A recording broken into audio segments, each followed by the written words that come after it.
One layer. What does it mean? Simple squamous. Squamous means flat. Flat. Simple squamous epithelium. An epithelium that is one layer of flat cell. Simple. Hello everyone, and welcome to another episode of Teaching You Anatomy and Serving It Like the Master Chef that we are. I'm Ijeoma Uzo, and on today's episode I'll be teaching us on the organization of human life. Let's get digging. Okay, so the first thing you need to know when it comes to studying anatomy is that study anatomy systematically. Okay, for those of us in medical sciences, medicine, human anatomy, physiology, even biochemistry do anatomy, of course, in their 200 level thereabout. Okay, radiographers, that's radiography, med lab, yes. So for those of us, especially in the universities, okay, the way that you begin to study anatomy is usually regionally. Okay, so you start from upper limb and lower limb, then you now enter thorax, abdomen, then you then enter your head and neck and all of that. But for those in medical science, nursing sciences, especially in the College of Nursing, and some of those doing some health professional courses like health assistant, tech, and all of those, several of those persons many a times begin their work, their scheme with organizing through the organization of life. So we're going to start by the organization of life. Why? Because I love this approach. It's a more systematic approach for me, because we'll begin to discuss the human body from the smallest entity to the largest entity. So let's start now. Imagine constructing a building, right? So you're constructing a building and we're supposed to have a very large edifice. How do we start? We do not just start by having a large edifice. No, what we do is we begin by little constructions. For instance, it is a tiny drops, tiny substances that leads to a build-up, that leads to the edifice of any building you're seeing. So there is the sand, there are the gravites, you have water, you have the cement, a lot of minute substances coming together to give rise to that particular edifice that you're seeing. That is how the human body is and was built up. Okay, so we began our build-up from the cells. So what is the organization of life? This is the systematical arrangement of structures in the body according to hierarchy. The systematical build-up of the human body according to hierarchy, from the lowest structures, from the minutest particles like your cells and all of that, to the large structure, which is the organism itself. That is the simplest way I can explain the organization of life to you. And now when you come to the organization of life, it is important that you understand that the first step in the organization, or the first thing you will see in the organization of life, are the cells. The cells are the first class according to hierarchy, the first class. Then the cells now built up into giving rise to your tissues. Your tissues are built up into your organs, which are built up invariably into the system. Different systems now came together to form the organism. Right, so I'm standing right here before you. I am a composition of cells, different cells, similar cells coming together to do the same functions, and called tissues. Different tissues coming together to do similar functions, and called organs. Different organs coming together to do similar functions, and called systems. Different systems coming together to do similar functions, and called what? The organism. So today we'll start by looking at the cell. What is a cell? What is a cell? So the cell is the basic unit of life, the minutest structure in the organization of life, and according to hierarchy, it is the lowest. Okay, so we're looking at the cells now, and we're going to be looking into the structure of the cell. You're going to be seeing the structure of the cell on your screen as we keep progressing. Okay, now the cell in itself has several structures. Okay, the first structure we see in the cell is the cell membrane. The structure on your screen right now, we'll be showing it to you. The cell membrane. Now we're going to be seeing the cell membrane, and then the second part of the cell, the second component of the cell we'll be looking at will be the cytoplasm. The cytoplasm, cell membrane, cytoplasm, cell membrane, cytoplasm. Don't forget it. Okay, now when you come to the cytoplasm, we have two other components. The first is the cytosol. The second one is the structures which we call the organelles. So you're going to be seeing them.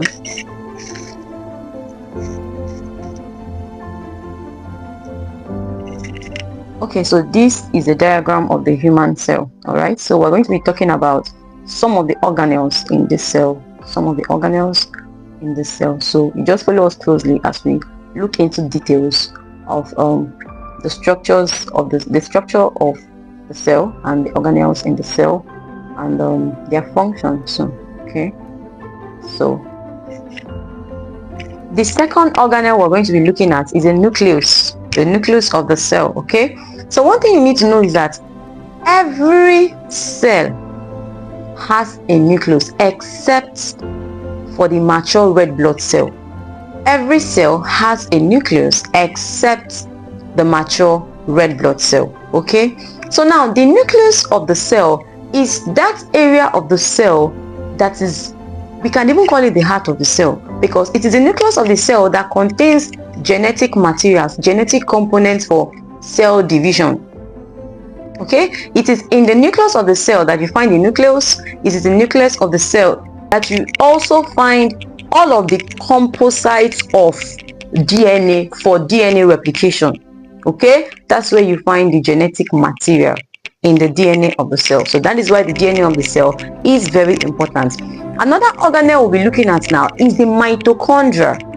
Mitochondria, you'll be seeing them on the screen. Okay, the mitochondria. Now, this mitochondria, we call it the powerhouse of the cell.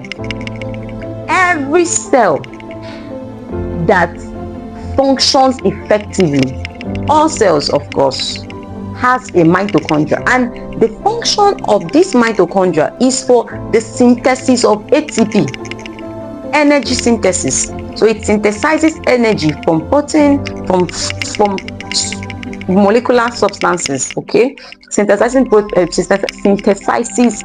energy, ATP. All right, good. Another component to be looking at now is the ribosome. The ribosome. Okay, so the ribosome functions for protein synthesis. Very important, don't forget it. When you hear ribosome, remember protein synthesis. Ribosome, protein synthesis. Okay, very, very important. Make sure you don't forget. Another striking one you need to know, an organelle you need to know, is the endoplasmic reticulum.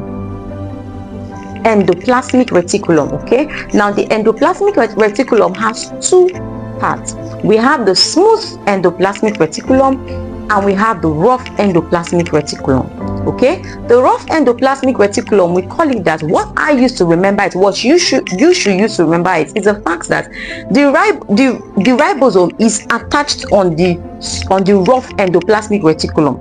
So we just have an imagination of you having something and then having a lot of other things attached on it. That can no longer be smooth, that will be rough. So rough endoplasmic reticulum, I remember it by knowing that ribosomes are attached on it. Is that okay? Then for the smooth endoplasmic reticulum, okay, smooth endoplasmic reticulum is very functional for the synthesis of lipids. Okay, synthesis of lipids, very important. So steroids and lipids, very important. So another structure you need to pay attention to is the Golgi apparatus.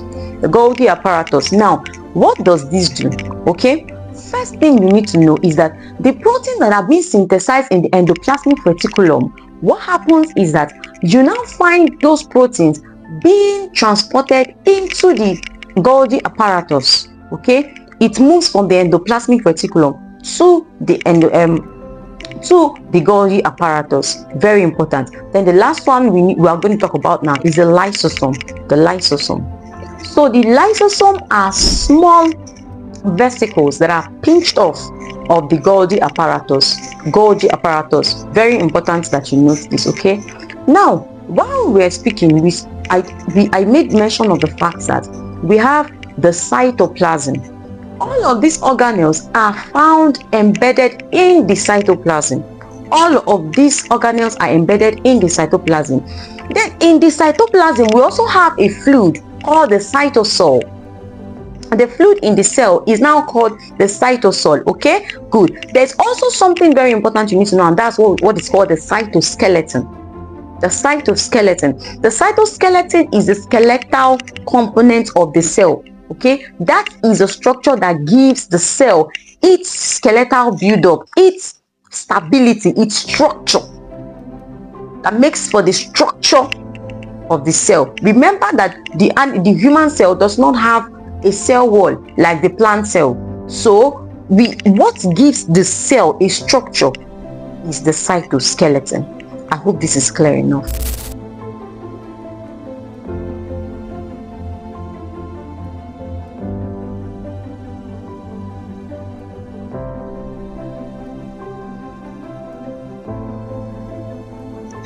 So I believe you can see this now. Now, when we are talking about tissues, remember I told you that several cells came together to give rise to your tissues, okay? Now, these tissues are structures that are responsible for a lot of functions, including protective functions, okay? Quite a number of functions. I'm going to be looking at them individually. So the first tissue is the epithelial tissue. So a lot of cells came together, similar cells that have similar functions, okay, came together to give rise to tissues. Another set of cells came together to give rise to the muscle. Another set of cells came together to give rise to connective tissues, okay, and nervous tissues. Now, epithelial tissues, these are tissues that basically serve for protective functions and the function of covering in some of your organs, some of your the organs of your body, okay, very important. And we have about 8 of them, which we are going to look into. All right, we have the muscle tissues, and then connective tissues and nervous tissues. One very striking thing you need to know about some of these tissues is that the fact that we said that several cells came together to give rise to them is the fact that these cells that came together to give rise to them are similar function cells that have similar functions, okay? For instance, in development, there are some cells, basically we call them stem cells. Some of these cells do not have specified functions yet. So many a times, if they are put into an environment of any cell, they tend to develop into that very thing. For instance, if a cell that is not specialized, we call stem cell, is put in the environment where we have, let's say, nervous tissues.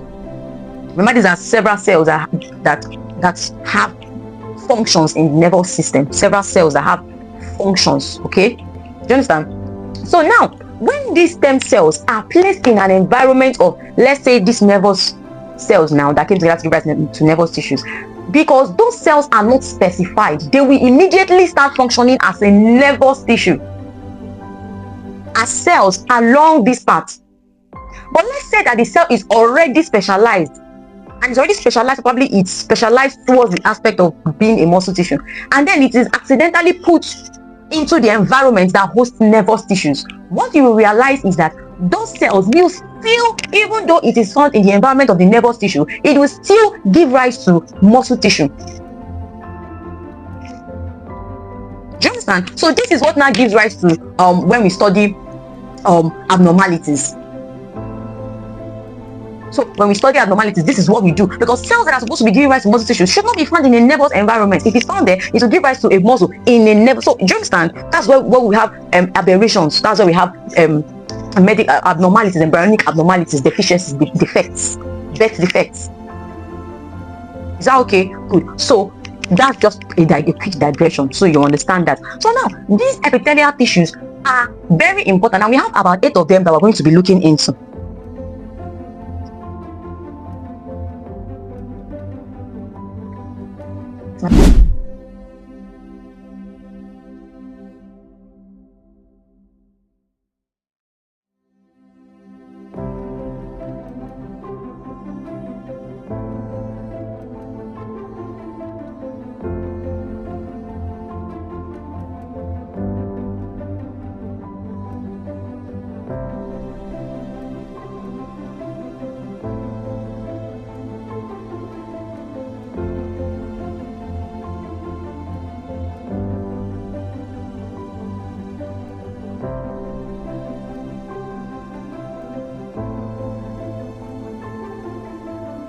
So for the epithelial cells, pay rapt attention now, okay?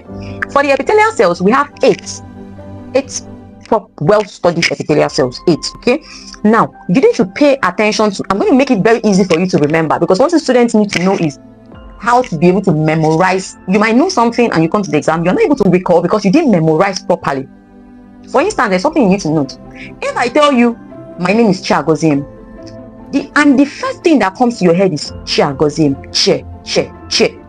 Once you link that name Chiagoziem to Che, whenever you see me, the first thing that will come to your mind is Che. Once Che now comes to your mind, you remember my name. Try it. That's usually how I work. When you tell me something, tell me the name of this structure is Okay, maybe somebody's name is Toluwani. I'll not tell you Toluwani, Towe. This is between me and my mind. Do you understand? So I'm saying Towe. Once I say Towe for a certain number of times, the next something has registered in my brain, all right, that Towe is linked to this name Toluwani. So the moment I see the person bearing that name Toluwani, the first image my brain brings to my mind is Towe. Once that Towe comes to my mind, immediately that Towe comes to my mind, the name Toluwani is coming. So after a period of time, you don't even need to go through that long process again. Your brain automatically begins to recall that thing. So these are systemic. This is one of the way you can actually teach your brain to remember something. Okay, so I'm teaching you how to remember this now. First thing you will note is that it's like we're having, leave these two, 7 and 8, which is pseudo-stratified epithelium and transitional epithelium. Those two should be aside first. Okay, you pick the first 6 and tell yourself, in the first 6 we have simple, 3 classes of simple and 3 classes of stratified. So you ask yourself, what does simple mean? Simple means one layer. What does it mean? Simple squamous means flat. Simple squamous epithelium, an epithelium that is one layer of flat cell. Simple cuboidal epithelium. What does cuboidal mean? Having the shape like a cube-like, having a cuboidal shape. Have you seen your cube of sugar? Have you seen your dice? Those of you that play dice, Ludo and all of that, have you seen your dice? A cube. Once you can link that image to anything you want to memorize, once you get to the exam, all you need to do is remember. So one secret you need to do, always link anything that seems hard to something you are already familiar with. The moment you remember that one you're familiar with, you remember that hard one. Very important. Simple cuboidal epithelium. The characteristic of this epithelium is that they have one layer of cube-like cells. One layer of flat cells. One layer of cube-like cells. Simple columnar epithelium, one layer of column-like cells. Whose length is longer? The height is longer than the breadth. Do you understand? It is higher than it is long.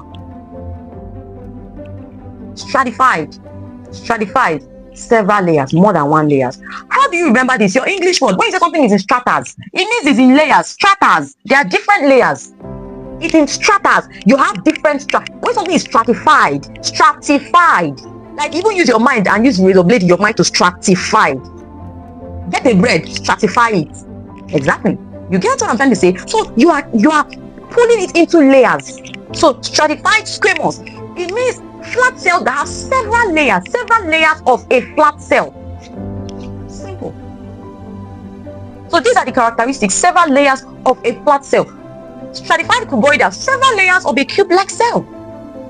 Simple. Stratified columnar epithelium, several layers of a column-like cell. As simple as that. Once you have known it, once you're asked in exam hall, your epithelial tissue, you already have 6 because you memorized properly. Because one thing, memorization is a proof of intelligence. You know, one thing you people do as students is to cram. Cramming is not what is not the proof of intelligence. The proof of intelligence is the ability to memorize accurately. You memorize from a point of understanding, not just from a point of cramming. Memorize from a point of understanding. 10 years later, when you are waking up from the sleep, you just remember, because your memorization is systematic. You have a systematic process through the memorization. That's why I advise. Of course, I want to use the opportunity to let you know that we're going to be starting our Study Smart series, SSS. Okay, we'll be releasing our each episode once every week. Right, so please do well to like our videos, subscribe, very important. Okay, so that whenever our videos come up, you'll be notified. Our SSS series, which is Study Smart series, will be coming up soon. Okay, and we'll be teaching you how to study smart as a student. You need to know how to study smart. Several of you cannot study smart. It's not about some people. I've seen times when people go to the exam hall, they really studied. We could attest to the fact that this person was always going for night class always in night class. When exam come, when the person is saying, the person is wondering why. You're not studying smart. You're not reading relevant things. You're not picking points. You need to, let me not get into that. But do you understand? So make sure you find our channel, subscribe. So when we start our Study Smart series, you'll be there. Okay? So this other 2, 7 and 8. Okay, so I'm sorry, we're picking up from here because we had a little technical glitch issues with mic and all of that. So we're picking up from pseudo-stratified, but like I was saying earlier, I was trying to say that the reason why many of your institutions, all right, many of them insist that you must at least credit your English, is because it is very important that you know your English well, because it helps you to understand some terms. For instance, pseudo-stratified epithelium. Pseudo, even though it's not directly an English word, but it is used in, of course, very much in English. Pseudo-stratified epithelium, pseudo. It means partially, false. Something that seems to be like that and imitate something else, but it's not really that thing. It can act to be something else, but it's not really it. You get? For instance, pseudo-stratified, it means it seems to be stratified, but it is not. It looks stratified. It is falsely stratified. So why does it seem to be stratified, but it's not? This is because at face value, your first encounter with the cell, you will initially think, this is a stratified cell. You would initially think it is a stratified cell, okay? But when you come closer, on a closer look, you will realize that this is not stratified. These aren't stratified. Gen Z, you will clock it. That this is the point you clock it. So please pay attention to me, because I know many of you are Gen Zs. All right. So pseudo-stratified, pseudo, at first face value, your first approach or your first interface with that particular cell or tissue, you would think it is stratified. But on a closer look, you realize that it is not. It is just trying to claim what it is not. It's trying to claim to be who she is not. All of that. Okay, so pseudo-stratified epithelium means that this particular epithelium is trying to look like a stratified epithelium, and the reason is because it has a nucleus, or the nucleus has irregular pattern of arrangement. Do you understand? So the arrangement of the nucleus is not regular, it's irregular, it's scattered and here and there. The picture will be on your screen, okay? But when you come closer, you will see that it is looking like it has several layers, but in the real sense, it has just one layer, but irregularly arranged nucleus. Is that okay? Good. So the next one we'll be looking at will be what? Transitional epithelium. Good. When you hear transitional, this is another place to test your English language. Some of you that dubbed your English. Exactly. I'm here for you. Transitional. For instance, when we're editing this video now, there's going to be transitions. Transition means something that changes. All right, something that changes. Transitional epithelium. So this is the epithelium that has several kind of. It does not have one type. It doesn't have a particular interface. So depending on whether the organ is full, depending on whether the organ is empty, that is what determines the type of epithelium it shows up. All right, good. So transitional epithelium is an epithelium that has a tendency to change depending on whether or not the organ, depending on the organ, if it is empty or full. One very important organ you need to remember, usually the transitional epithelium is found in your urinary system, okay? So one very epithelium you need to, one very organ that is very, whenever I hear transitional, the organ I always link to it is my bladder, the urinary bladder. Very important. When it is full, it has another epithelium on its own. When it is empty. Is that okay? So please take note. The 6 epithelial tissues we have: simple squamous epithelium, simple cuboidal epithelium, simple columnar epithelium. You know the characteristics already. Stratified squamous epithelium, stratified cuboidal epithelium, stratified columnar epithelium. You know the characteristics already. And then 7 and 8 we have pseudo-stratified epithelium and transitional epithelium. You know the characteristics already. So we are going to now be looking at the various organs. Okay, we just listed the various organs that are found in each of these that presents this kind of epithelium. Is that okay?